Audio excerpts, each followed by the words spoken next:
देश की सीमाओं से या जाति और भाषा में जो बटा परिवार है, समाज है, आज मैं बोलूं कि समाज की एकता अखंडता का सूत्रपात का यदि सबसे सहज माध्यम है तो वो यही संगीत है, जिस विश्व संगीत दिवस पर ये समाज की एकता अखंडता का सूत्रपात कर रही है।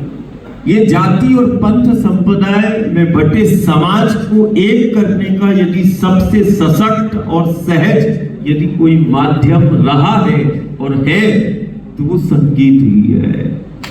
इस संगीत से जो है हम जाति पंथ संप्रदायों में बटे समाज को फिर से हम एक कर सकते हैं। आज हम सभी संगीत कला से जुड़े साधकों से हम आह्वान करते हैं कि जो तुम्हारे पास में है, तुम्हारे पास एक ऐसी कला है जिस कला से समाज की एकता अखंडता का सूत्रपात हम कर सकते हैं।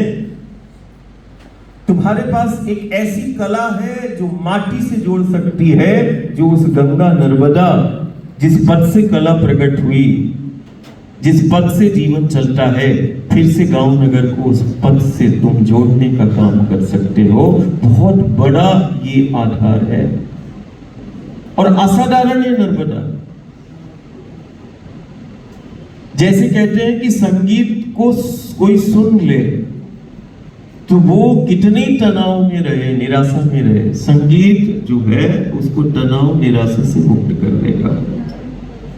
सिर्फ संगीत से यदि कोई जुड़ जाए, जैसे संगीत को सुनने से आनंद प्रकट हो जाता है, वैसे ही ये आदिशक्ति का द्वार है जिसके दर्शन से आनंद हो जाता है, जिसके दर्शन जीवन का कल्याण कर देता है, वो नर्मदा है।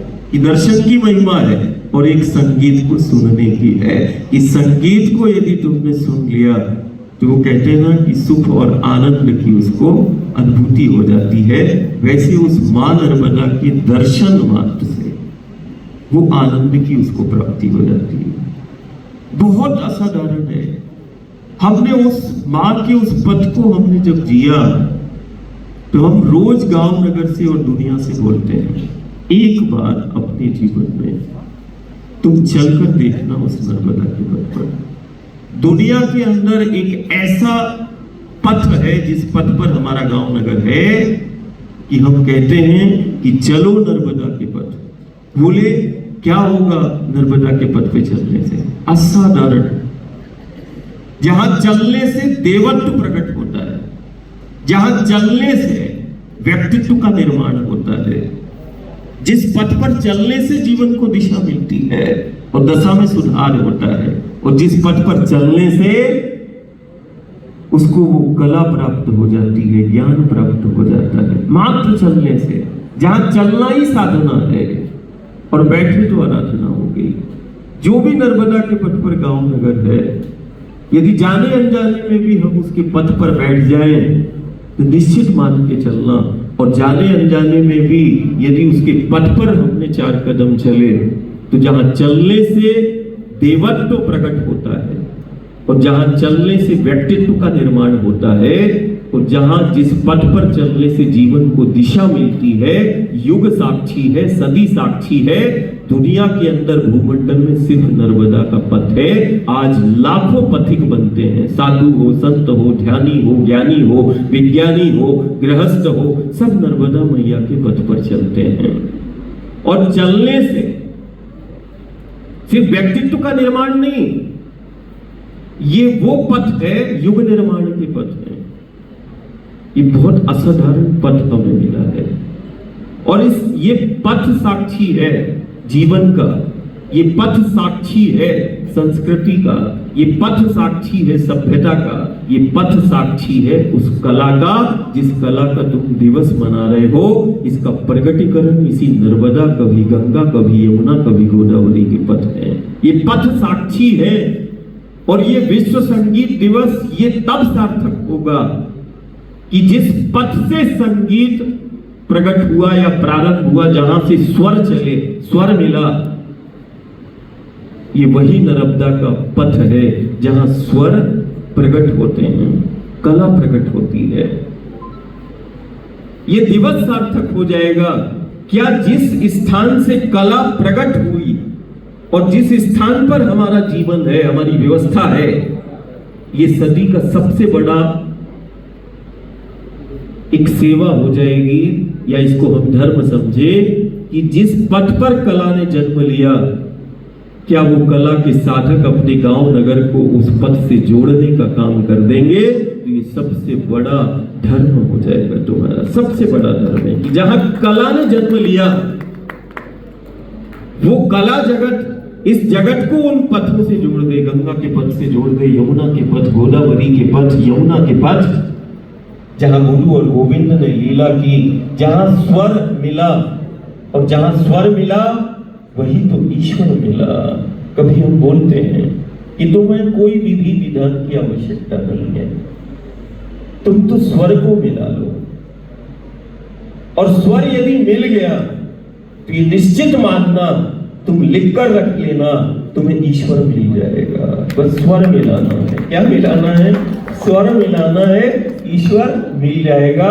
ईश्वर को खोजने की आवश्यकता नहीं, जिसका स्वर मिल गया उसने अपने अंदर ही उस देव को और उस परमात्मा को प्रकट कर लिया। देवत्व प्रकट होता है।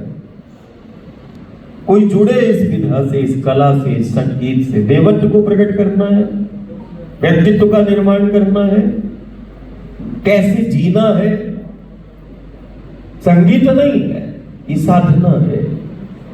हम जब माँ के पथ पर चलते हैं, हम विंध्याचल की पर्वतमालाओं में, सतपुड़ा की पर्वतमालाओं में, अरावली की पर्वतमालाओं में, गिरनार, कभी गोवर्धन, कभी कामलगिरी और कभी विंध्याचल की, सतपुड़ा की, जब हम उन वन श्रृंखलाओं में जाते हैं और जब प्रकृति का वो स्वर जब हमें मिलता है, जब प्रकृति उन्माद में होती है और वो स्वर देती है, और जब वो धुन तैयार करती है, रोम रोम हमारा रोमांचित हो जाता है और शक्ति का संचार हो जाता है।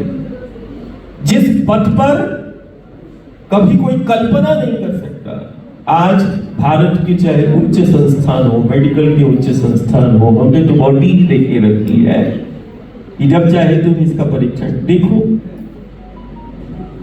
1300 दिनों से भी ज्यादा हो गया, शरीर का ना कोई क्षय होता है, ना कोई थकान होती है, ना कमजोरी होती है। अभी तो बहुत सारा हो गया। जब वो शरीर के उपकरण अंदर उन्होंने डाले, फिर परीक्षण रक्त का ही नहीं, अंग का किया कि नहीं, अंदर बाहर सबसे देखे, फिर भी जब कुछ नहीं मिला तो चिकित्सा विज्ञान ने फिर ब्रेन की, मस्तिष्क की मैपिंग की कि जो ये सोच रहे हैं, कम से कम इनके अंदर यदि कुछ होगा तो वो हमें सच पता चल जाएगा। तो उसके लिए विज्ञान क्या करता है? ब्रेन की मैपिंग कराता है। 24 घंटे वो ब्रेन की मैपिंग हुई और उसमें भी आश्चर्यजनक पाया कि इनका चिंतन केवल मां का है, ऐसा कोई विषय चित्त के अंदर नहीं है। कारण यदि हमने शरीर और वाणी से यदि नहीं, तो बोले कि नहीं।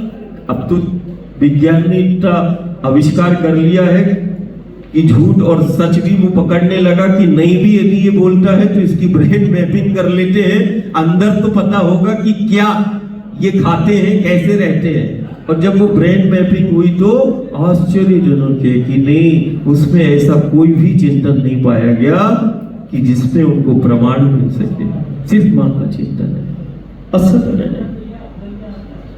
असाधारण है वो जल, असाधारण है उसके कंकर, उसके पत्थर, पेड़, पहाड़, असाधारण है। सबसे बड़ा आज तो कहते संस्कार दानी और जो भी कला जगत से जुड़े हैं, जब हम अपने कहते ना परिवार को देखते हैं, तो आज हम वही परिवार से मिलने के लिए हम कारण हमसे कोई प्रवचन करते तो आता नहीं, हाँ, लेकिन हम ये जरूर बोलते कि थोड़ा बहुत टूटा फूटा जीवन जीते, माँ के साथ जीना आने लगा है, वही हम तुम्हें बताने का प्रयास कर रहे हैं। ये प्रवचन नहीं है, ये जीवन है कि सबसे बेहतर जीवन को हम कैसे जी सकते हैं।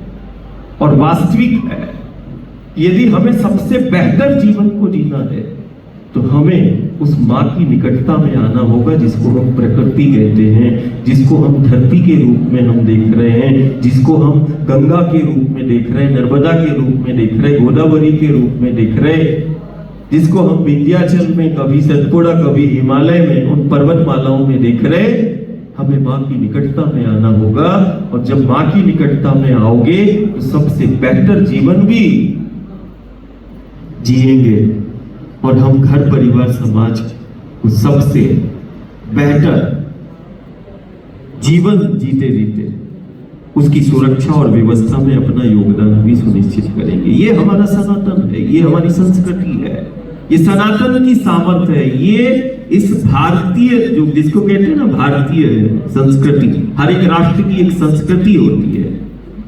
हम जाति की बात नहीं करते, कारण आज तो संगीत दिवस है। संगीत जाति पंथ संप्रदायों से बहुत ऊपर है, ये तो एक कर देगा। लेकिन इस बात से भी नहीं निकाला जा सकता कि संगीत या कला का संबंध उस माँ से है, इस माटी से है, इस संस्कृति से है। तो हर एक राष्ट्र